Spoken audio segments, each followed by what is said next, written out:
Well, good morning, everybody. It's a great pleasure to be here. Thank you very much, Greg, for that wonderful tour de force on what is happening with China and the UK. I learnt a lot from that. I'm afraid that is not my area of expertise. I can talk to you much more about what's happening in China. And thank you very much to Charles also for inviting me to come today. So, let's get started. I am very happy to take questions. I can see that we've set about an hour for this discussion. It may not take that long, I hope, and I look forward to a discussion with you. And I'm happy to take questions on anything, some that occurs to you that you'd like to know more about. I've already had some discussion over coffee about BRI. I don't mention BRI here, but if there are BRI things people want to talk about, I'm happy to do it. So, first of all, I just run through what I'm going to talk about so that you're not surprised when we get to it. I'm going to talk about actually what we do and why we monitor China, why monitoring China is important. Then we'll move to what's happening this year in terms of the policy cycle. We've just had the two sessions. Li Keqiang gave his annual work report on the 5th of March, so we'll talk through what his main messages were. It's been very important in the discussions with the US and over the trade tensions about what's happening in the old economy. The EU has also been very focused on what China has been doing in traditional industries in iron and steel. So we'll look at where the old economy is going. We'll look, following on from that, at what's happening with pollution. They go very much together. Then I want to move to where are the growth drivers. So we'll look at tech, and then we'll look at something which is probably not as obvious when you're in Europe and in the UK as when you're in China, and that's what's happening in the rural economy. And then we'll look at where to focus in 2019 and what's going to be happening. So, why do we monitor policy in China? Now, it's interesting from a UK perspective. There is a policy monitoring company in the UK. There's one that I know of in the US. There's not a lot of us around. Monitoring policy in China, however, is a very critical exercise to understand what's going on. Because unlike in a multi-party state, China tells us very clearly what issues are on the top of their mind, what legislation is in the pipeline, what it's planning, but most importantly, it tells us what's going to be happening next. And just let me tell you a little bit about why this is. As I just mentioned, it's a very different policy environment because it's not a multi-party state. In a multi-party state, the government hides its policy development. It develops it behind locked doors, behind closed doors, and it doesn't put it out for public comment until it's ready. In China, there is no opposition from which to hide your policy. Policy is developed very much by a broad policy community over a very long time span. So China is looking at much longer policy horizons. It starts, as you probably know, with a 5-year plan. The government puts a lot of money behind the 5-year plan. It sets out often up to about 30 different topics. The academic, policy, the community, the think tanks bid for money. And this creates a very engaged policy community that argue and debate policy as it is being developed and once it's been implemented. So we find there's a very rich source of information from which to follow the policy cycle. My third point here about what will happen next is very unique to China, really. And that is because we are able to do this policy monitoring. How we do it in China policy is we focus very much on the people and the institutions that are A, discussing and B, creating policy. So we call our methodology three-dimensional monitoring. So a piece of policy, a piece of legislation is announced, and we look not only at that information, but we look at who's discussing it, where is it coming from, who are the agencies involved, and then we take that back upstream to look at what is in the pipeline. And we find this is a pretty good way of predicting what's going to be happening. My picture up here is just a piece of work we put out on Friday about mining rights and energy opening. Very happy to send it to anybody who'd be interested in it. It's just an illustration of how we work, particularly talking about mining rights. Mining is a big issue in China because suddenly they find that they're stuck. It's dominated by the SOE sector. They've sat on their blocks. They haven't wanted to make the investment. And China is at this inflection point where it needs gas, it needs other energy, and it needs to bring in more diverse production. It needs to bring in the private sector. It needs to bring in partners. So now to the more to begin my talk, as I said, with Li Keqiang's annual work report at the two sessions in March. As I said, the 5th of March was an important day. It's the beginning of the two sessions. The two sessions, for those of you who haven't met the phrase before, is an important juncture in the policy cycle. In the Western press, it's very much characterised as the rubber stamp. It's not a rubber stamp at all. It happens to be the time when all of the hard work that was done on policy development, on legislation, usually right over the previous year, is brought in front of the legislature and approved. One of the things that happens at the two sessions is you can tell the temperature a little bit about what is important. So quite a few bits of legislation we were expecting to be approved this year didn't get up, and the one that did get up was the foreign investment law. This has been accelerated because of the trade tension and the trade discussions with the US. It's a piece of legislation that the last draft, or the first draft came up in 2015. It's been through some other drafts. It's a contentious piece of legislation. What we find is that this time it's been passed. It focuses very much on the issues that the US is concerned about. It focuses on market access. It focuses on forced technology transfer, and it focuses on IP protection. There's a lot of discussion domestically that it's been cut down. It's a very much smaller piece of legislation, shorter piece of legislation than the ones that have been in discussion. One of the things that is also been top of our mind that we've been concerned about this year is that legislation is being harmonised at the top, I would possibly characterise it as.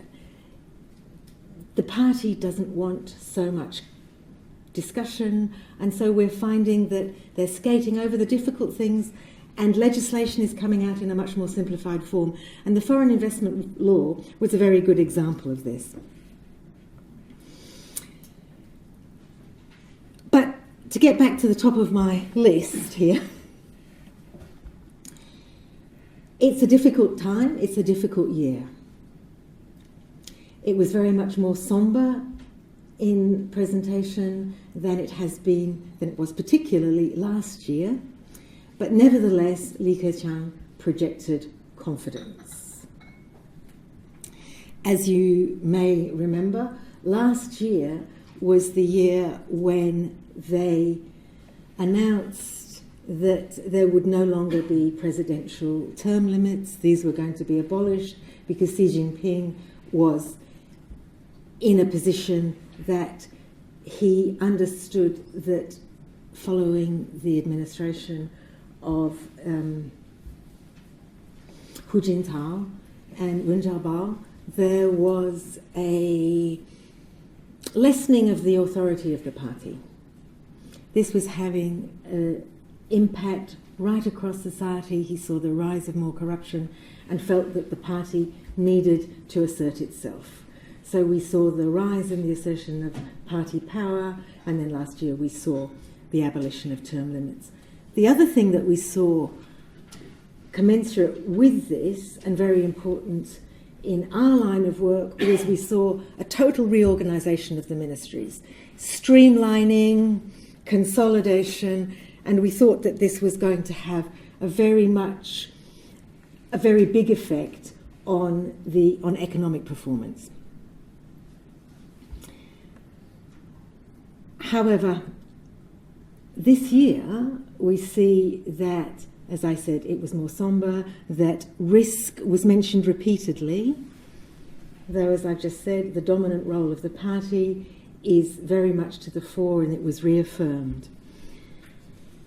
In this work that Xi Jinping has seen as his main mission since he assumed the power of the administration in 2012, we see his focus on what he calls three battles.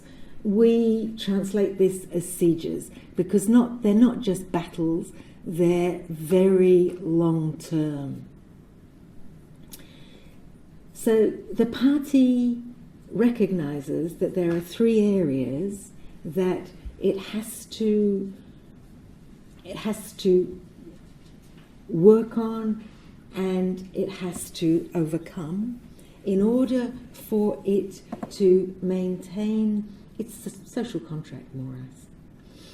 The most important one for Xi Jinping, and this is not what you will probably very often see in the international media, is alleviating poverty.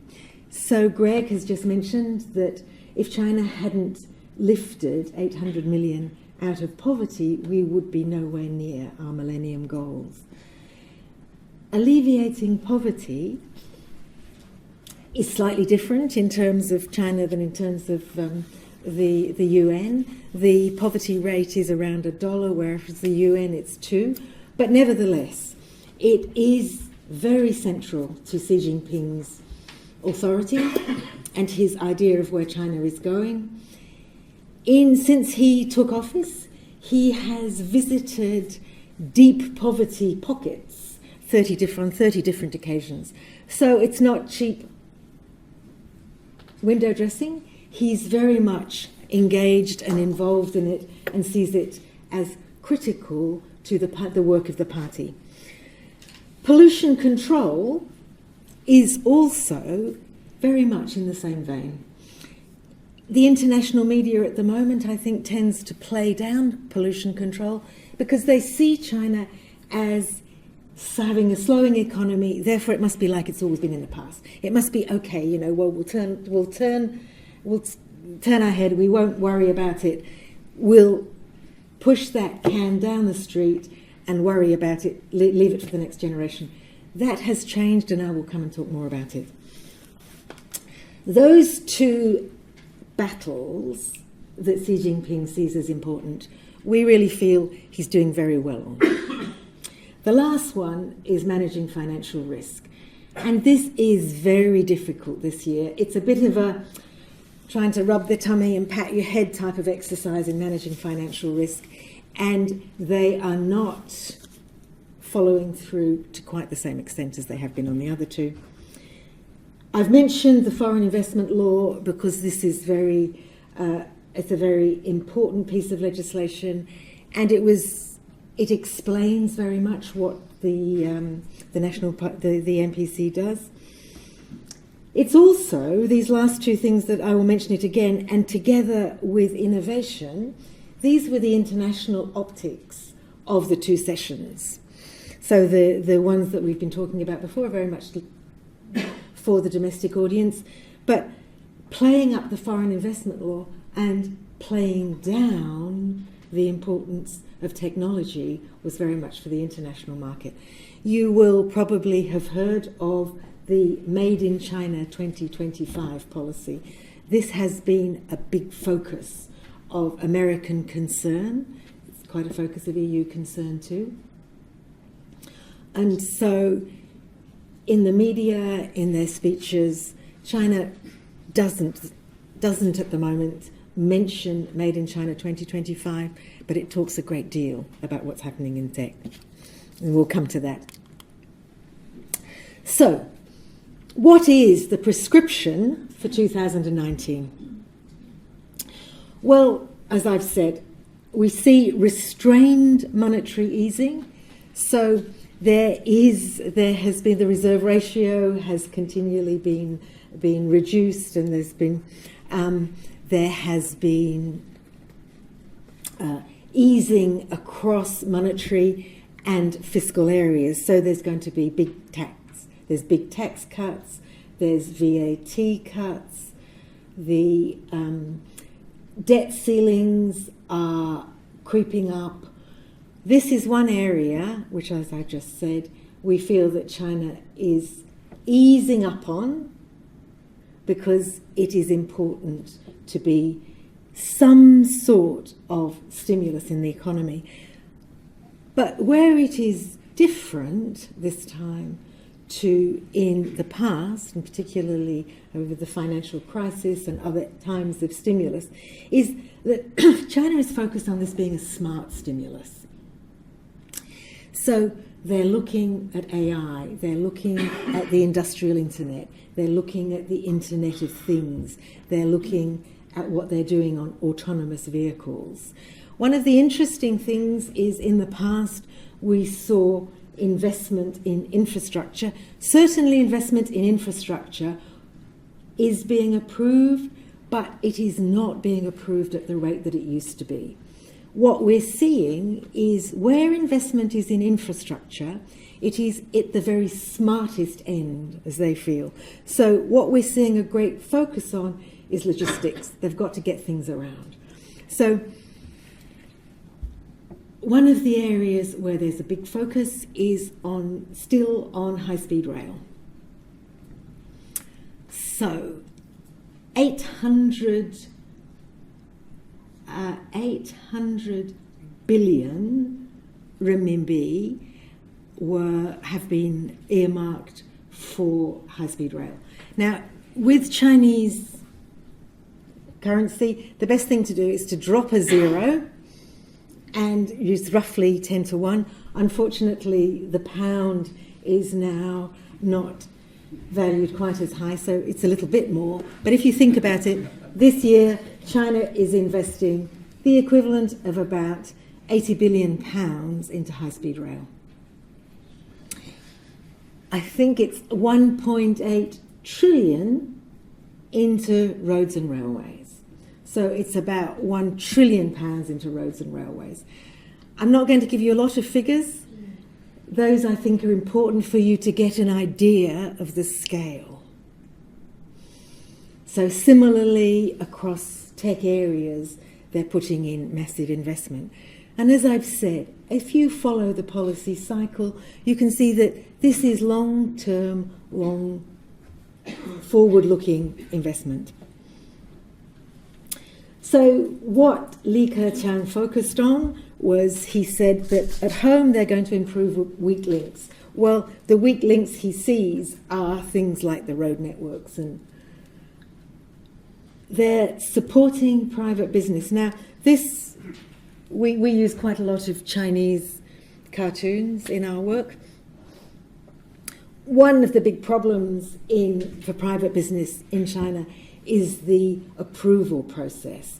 And the approval process means that there is rent-seeking right through it. So what this support for private business is to try to remove the approval process. What they're trying to do is to make sure that people register, they move from approvals to registration.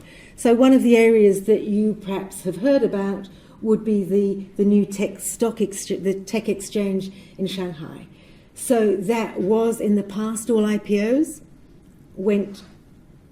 had to be approved. So A, they were slow, and B, there was lots of opportunity for rent seeking. Approvals now approvals have now been removed, and it's a registration-based system. So the same for private business. I run a business in China. When I set up my business, it took months and months and months to get the right approvals.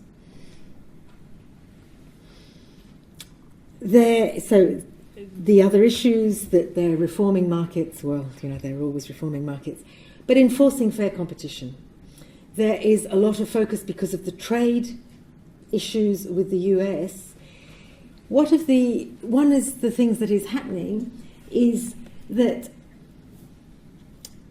in enforcing fair competition, it's actually maybe more difficult for international firms, because where they had tax breaks and supportive policies, with the new level playing field, it means that everybody is apparently offered the same terms.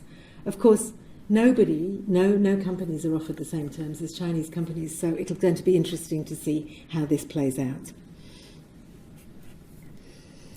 So internationally, opening goods and factor markets, again, this is opening up through the new foreign investment law.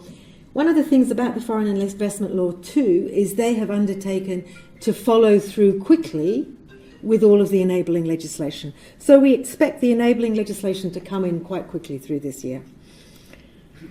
The other issue here that is important is fostering rules-based institutions. China is a very keen supporter of the WTO, of the UN system. It sees that its future lies in being part of the international fabric. And of course, it also sees at the moment there's a little bit of an opportunity there as America is pulling away from its support of international institutions. I've just put this note here about the policy cycle at the bottom. All of these issues that I'm talking about that came out at the two sessions and through Li Keqiang's work report and the other work reports that were presented were being developed last year. So if you watch the policy cycle, as we do, then there was nothing that has been announced this year that we weren't expecting. In fact, the first piece of work we put out this year was an outlook for 2019. And it's my cheat sheet. I go back to it all the time because my team is so good at following what's happening in the policy and making sure that we've got a good record of what is coming and what to expect. So will these policy shifts that we're seeing be deflationary? Certainly in the current trading environment, exports will slow. Investment is aimed to stabilise growth at 6%. Now, we've put stabilise growth in quotes because stabilised growth is difficult. 6% might not be a figure that you think is a reasonable growth figure in China. We follow China's figures. It's one way of measuring it. It's not the same. There are alternative measurements. I'm quite happy with what China is saying it's going to be doing because you move from that base. We're not expecting them, as I've just been saying, to be announcing major stimulus. We're expecting lots and lots of different bits of stimulus. As I mentioned, tax cuts will certainly boost consumption. They're very welcome, like they are everywhere. But uncertainty in the Chinese market is growing. There is uncertainty, particularly, as always, there are welfare concerns. There are concerns about education, housing, and health. And at any time where they feel that the economy is in difficulty, the Chinese consumer tends to worry more about their welfare and put more money away. So we're not expecting a big consumption or too big a consumption boost out of these tax cuts. What is interesting For instance, I live in the centre of Beijing. Within walking distance of my apartment, there are 4 big shopping centres. They were probably, when they were constructed, there's too much retail. So this is a problem across China, as you know. Construction tends to be you tend to construct before you think about what's going to be going into your retail space. But this retail space was full. Now one of them is a reasonably vibrant shopping centre. The others have become basically pop-up markets that are in the foyers, the shops are shut, and the upper stories are play areas for children. So even though a lot of consumption has moved online, nevertheless, the feel in Beijing is that consumption is down. What I really want to focus on here is to remind everybody that 219 is a key anniversary year. It's the 70th anniversary of the founding of the People's Republic of China. So it's a very important political anniversary. So we will see that we will see success no matter what. It won't be rampant success. China doesn't aim to have the growth and the expansion that it used to, but it won't be deflationary.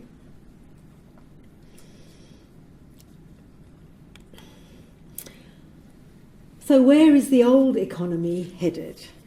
So when I introduced it, I said that both the EU and the US have been focused on the steel industry. We have done work for them on the steel and on aluminium and on other old industries, so-called. What is happening is that China, it's not the top of their mind, it's not their main game. What they're focused on in terms of the traditional industries is upgrading them, removing capacity, making sure they're smarter. And this, of course, ties into the environment story too.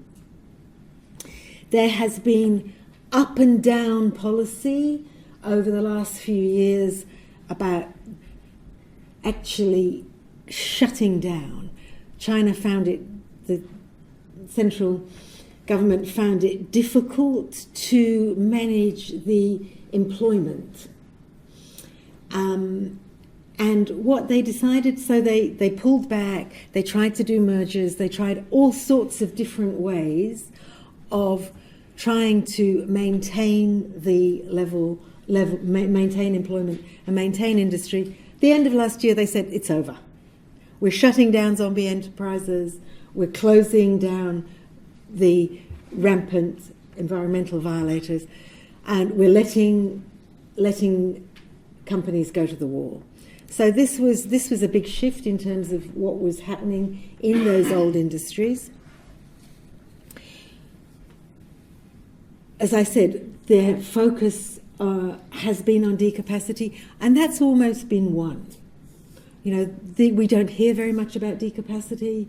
We see very much that the focus in China is on new technology, on the drivers that they see in the new economy. And unlike some of the supporters of the old economy here or the old economy in the US, China very much understands that there is a cycle, that manufacturing moves, and they are not really concerned about manufacturing moving. One of the focuses of Li Keqiang's government work report this year was on vocational education. There is a massive amount of money also going into that sector, and the vocational education sector is focused in the tech area, in supporting the chip industry, in all of the jobs that go into supporting those areas rather than the old iron and steel industry, glass and cement. So in decapacity, there's been some M&As and industry consolidation. Environmental regulations are becoming the key to the changing industrial structure. As I said in the beginning, it's one of Xi Jinping's key battles. And as I've said here, the state is not shifting its priority. No matter what financial markets and the international press says about the potential for China to relax its environmental regulation, we're not actually seeing it in China. What we're seeing is a different approach to environmental regulation. What has happened is we're at the stage where the low-hanging fruit have really all been harvested. It's actually getting more and more difficult to move up and to make more gains in pollution control. What we're seeing, though, is that the regulation is smarter, it's less disruptive. So what happened over the last, not this winter, but the winter before and the winter before that, is that in northern China, which has very big pollution problems, they would just close everything down. So this was extremely disruptive and very unwelcome. What the government is doing now is allowing those companies and those plants that have upgraded, that have reasonably clean technology to carry on. What they're doing is that they're reducing their production quotas a little bit. But the most important thing in the environment sector is that environmental control is becoming more institutionalized. And rather than aim the pollution control and the punitive measures at the polluters, they are moving to the regulators and to the government. So party and government officials are now being held responsible for the pollution in their areas. So over time, it will become more institutionalized. What we're seeing is increasing numbers of inspection teams at the moment, but inspection teams are a little bit like the old style campaigns, but inspection teams over the last year have had a little twist, and the inspection teams then come back. So in Chinese it's called whither kan. So we're coming back and having another look. So don't think that just because we left you and we told you what to do, that you can then just go back to normal. So that's what's happening in pollution control. So coming back to your question about imports, I think what is happening is that all of this traditional industry is becoming smarter and it's being upgraded. So China is putting a massive amount of investment into that. So it doesn't really affect imports. There is some measure of polluting industries moving out of China. So if we're talking about the Belt and Road, of course there is some, but not an awful lot. I think the overall story in China is upgrading rather than moving out of the territory. So now to tech. Can China innovate? Now, I was just thinking about this. It must be probably 2.5, 3 years ago. I was at a dinner with one of the leading people in the business community in China from Germany. Very prominent in European discussions. And we were at dinner with the head of the World Bank, and the European Chamber in China had just brought out a study on Made in China 2025. And the German businessman was absolutely convinced that Made in China 2025 was not going to succeed because they weren't learning from how Europe focused on innovation. Industry 4.0 had a minor amount of investment and seed funding from government, and then it was up to industry to bring in the funding for companies to fail, and that's how you innovate. Of course, we see this in the States, we see this as the Western model of innovation. The head of the World Bank said, that's not right. China can throw money at innovation. They have got more money than any of us have, and some of it sticks. So what we see now, as I said, this was 2.5, 3 years ago, we see now quite extraordinarily that the story's flipped. And a lot of people are asking their governments, can we innovate? Can we emulate China's innovation? So globally, governments are now finding that they're trying to bring in whole of government plans for innovation technologies. It is going to be extremely difficult to match China on the amount of money that they're putting into innovation. I would still say that, of course, China is not going to be racing massively ahead. Miao Wei, the Minister of Science and Innovation, recently said there are 30 major technologies where China lags behind the rest of the world. But here's some examples of how it's happened. So China's innovative services and business models initially capitalized on tech pioneered elsewhere. So we all know about what we call BAT. So we've got the search engine Baidu, the e-commerce Alibaba, and Tencent, which is gaming and social media.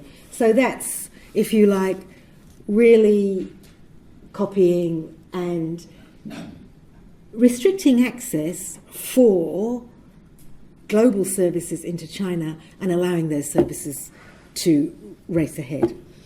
But success in photovoltaics, new energy vehicles, satellite navigation have moved up, and they've been led by entrepreneurship. But the most important thing in China is the massive market. So the iterations that happen and the changes that happen in tech are at a speed that is quite extraordinary.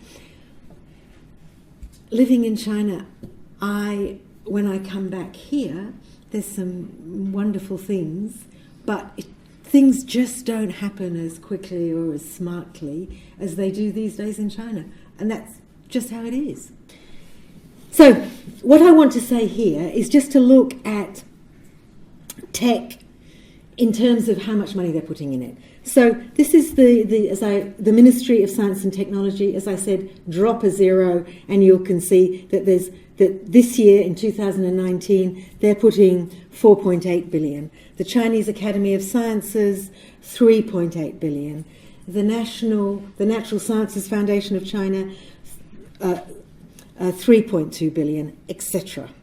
So, as I say, given time, these investments are aimed at closing the gap in areas that so far evade China. So I've said at the moment, MIIT says that there are 30 different areas. So we're looking here at high-end robotics, aero engines, pharma, software programming, integrated circuits.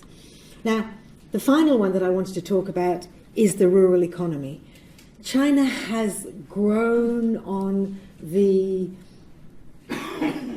investments, the consumption in the urban economy. The rural economy has really very much been left to supply the food, and prices have been kept down. There's been a big problem with migration.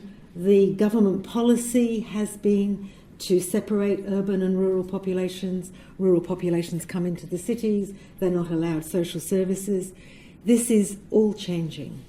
So the cities are opening up to rural populations. So this is a big consumption driver. More importantly, there is finally, after decades of discussion, movement on land rights. So in the 1990s, you may remember that China privatized all practically urban housing. So urban housing that belonged to government, it belonged to the SOE sector, moved into private hands, and that has affected housing prices around the world. The changes in the rural sector are not necessarily going to be as massive, but they are really to be a focus because they are going to change the dynamics in China. They are going to be a very big new growth driver. So there's just some notes there about how they're changing. One little curly thing to mention at the end is African swine fever. This has not been, I think, terribly well covered in the international media. Bloomberg had a big article on it yesterday. It is very big in China. They've already culled 100 million pigs. The Rabobank was saying that they're going to probably lose 50% of their pig population.